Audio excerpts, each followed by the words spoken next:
Three miners remain trapped underground in northern British Columbia. I'm Ian Hanomansing. We're live in Vancouver with this breaking news story.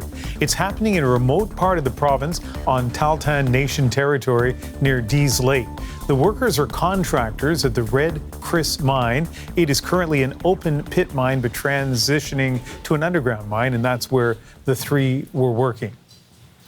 Let's begin with Yasmin Khanea, who is on this story. And what do we know about what's happening up there now? So, Ian, we know that there were two falling debris incidents, and we know, according to a source with direct knowledge of the mine and the rescue operation, that the workers were 200 meters into a lateral tunnel.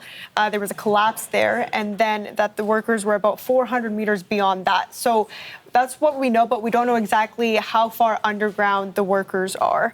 The mine's operating company, Newmont Corp, says that after the first debris fall, the workers were able to get to a refuge area with food, water, and ventilation. And once they were there, they contacted their employer. But after that, there was a second collapse and communication was cut off, and nobody has been able to contact the workers since then. BC Premier David Eby says it's believed that all workers are uninjured.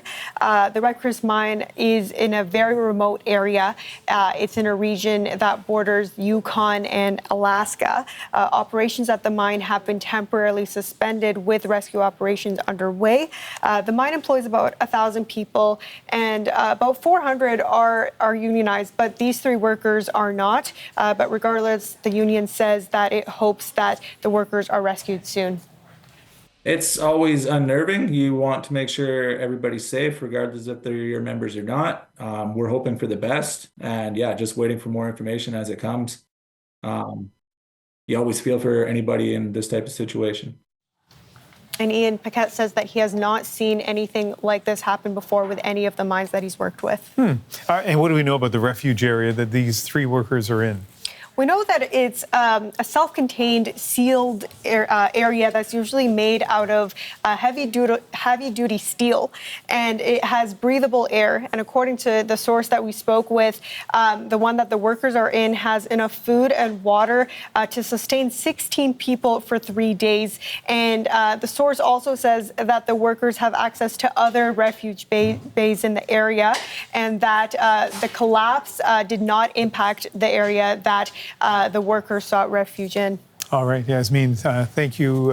Actually, I want to ask you as well, what kind of reaction there's been to this? Yeah, there's been lots of reaction, Ian. So the provincial mining ministry says that it has dispatched a geotechnical inspector of mines to go to the site. And then the provincial ministry of transportation says it expedited a permit to allow heavy equipment to move into the mine. Newmont Corp says that all appropriate emergency response protocols were actively initiated. And it says that specialist teams are being assembled. They're being assembled from other nearby mines as well. BC Premier David Eby says that Newmont is working with world-leading rescue teams. Obviously, it's very concerning for the families, for the workers in the sector, and all British Columbians and Canadians. And our thoughts are with the families and an appreciation with the incredibly brave rescue teams that are working right now. BC miners are the best in the world. Our rescue teams are exceptional. And they will be working overtime to bring these workers home safely to their families. The workers are employed by BC-based high-tech drilling, and it says that out of respect for the workers' families and the rescue operation, they will not be releasing the workers' names. All right, Yasmin, thank you very much.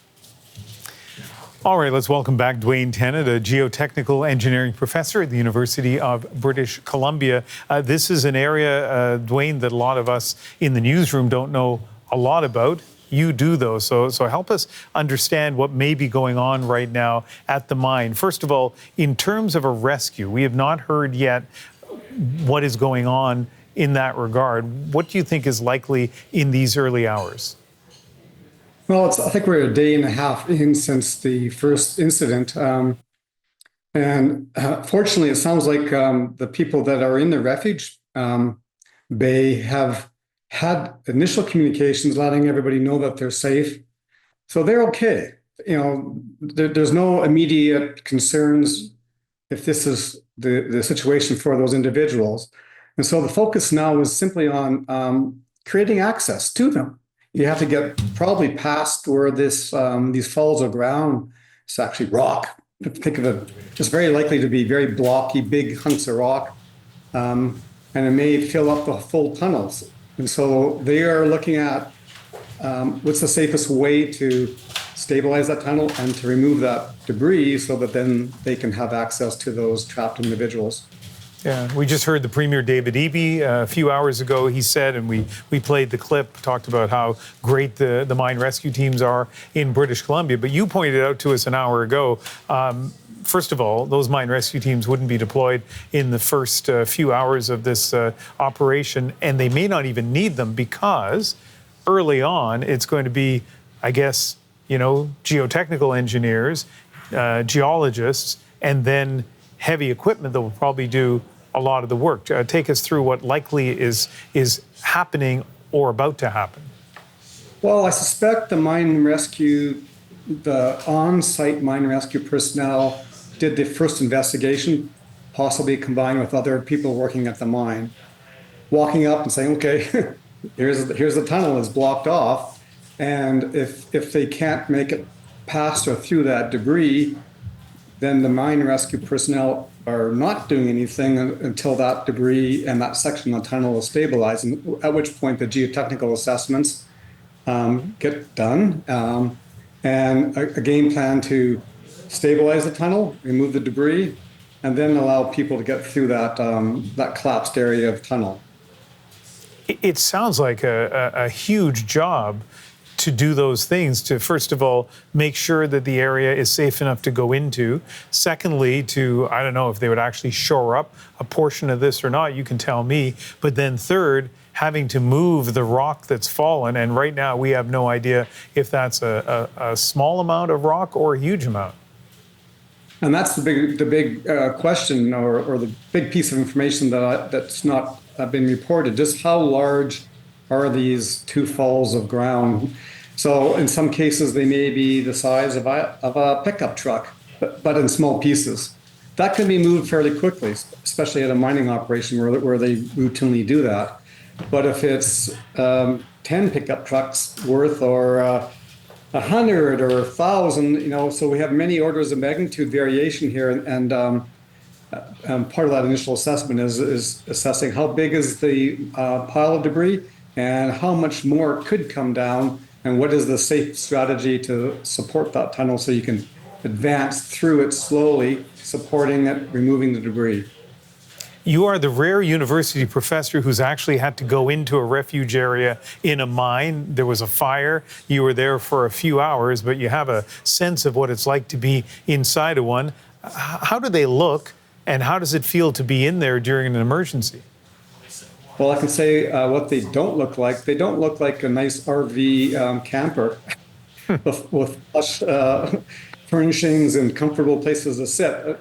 There'll be a large table and benches, probably some cots if you have to stay multiple days, someplace to sleep that's more comfortable than on the table or the floor. Sources of water. It probably had running water for washing hands.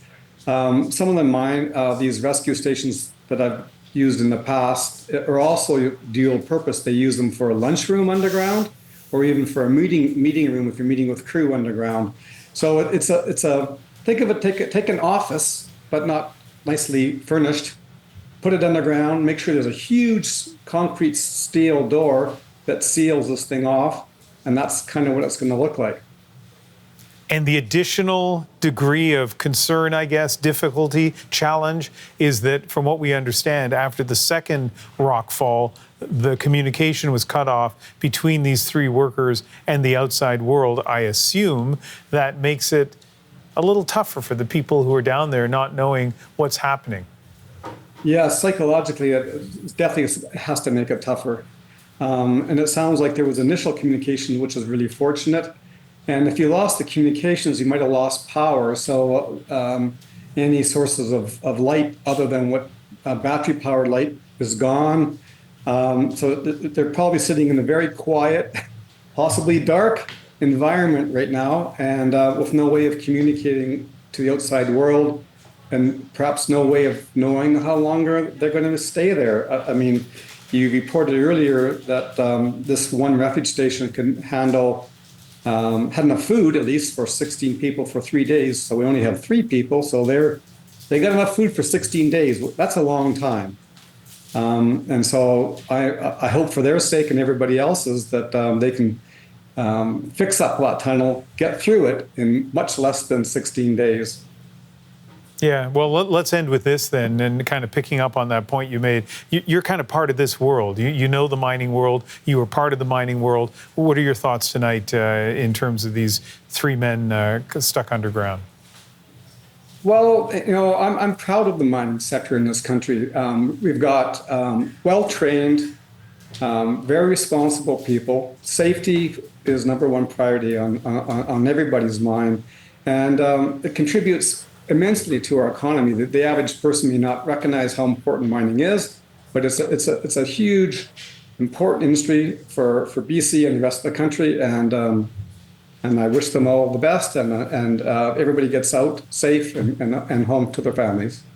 Dwayne, thank you very much for speaking with us. Thank you. Geotechnical engineering professor at the University of British Columbia, Okanagan, Dwayne Tannett.